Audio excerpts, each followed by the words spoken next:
welcome again to Whisky Wednesday. We're here at the Whisky Jar and today we are trying Lagavulin Distiller's Edition. Now a lot of you watch this program are familiar with Lagavulin. You love the 16, you like the 12, you really like the 8 like I did last year. But we don't see a lot of talk of this one. What a lot of people don't realise is this is actually a triple cask Lagavulin. It's matured in bourbon, then it's matured in Oloroso sherry, and then the big clinching part is it's finished in Pedro Ximinez Sherry, which is a really sweet dessert sherry. Takes a little bit of the smoky edge off, a little bit of that medicinal note, but still gives you all the richness of Lagavulin. It's still a 16-year-old. This one is a 2000 vintage, and it was bottled in 2016. All that info is on the front of the bottle. It's 43%. We can pretty much assume it's not natural colour, and it's probably chill filtered too, but if it tastes good, what's the problem? So we'll crack on with it. We know what we should be expecting from this whiskey, but let's see if that other sherry finish just gives us a slightly interesting style. So we'll smell it first.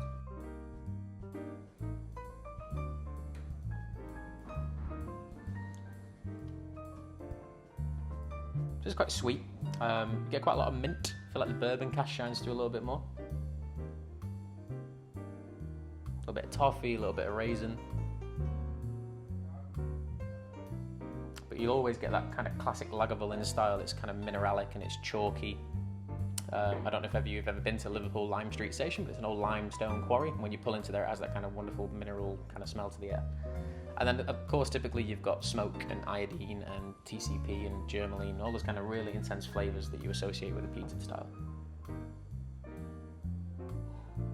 So a little bit of rubber, chalk, mineral content, seaweed, but these kind of nice sweet notes over the top of it too. Mint and fruit and a little bit of toffee. Let's have a taste.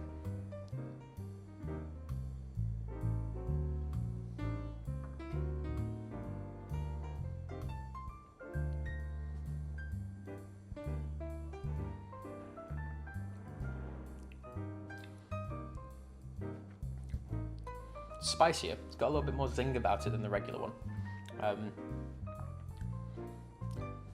That mint character really shines through. It might just be this bottling. This has been open for quite a while, about 2 or 3 weeks, something like that, since it was actually opened.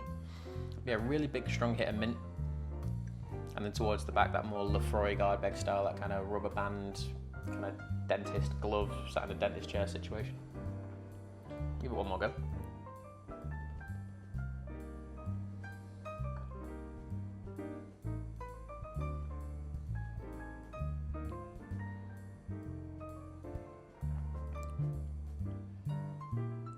Remarkably easy drinking. There's not a lot of spice. I think that was the first sip was the first sip of whiskey I've had today, so that was probably why it felt a little bit zingy and a little bit intense.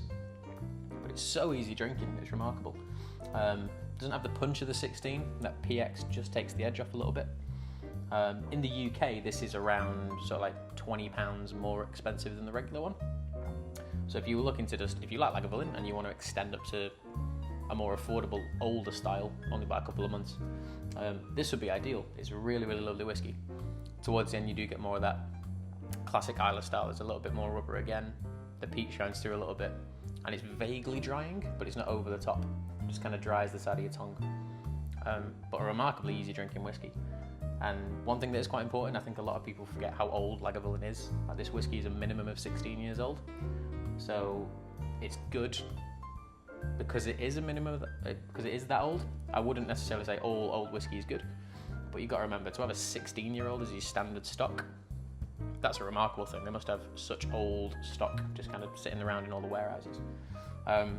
So yeah, do respect it is 16, so don't try and compare it to Lefroy Gardbeg because they're considerably younger whiskies.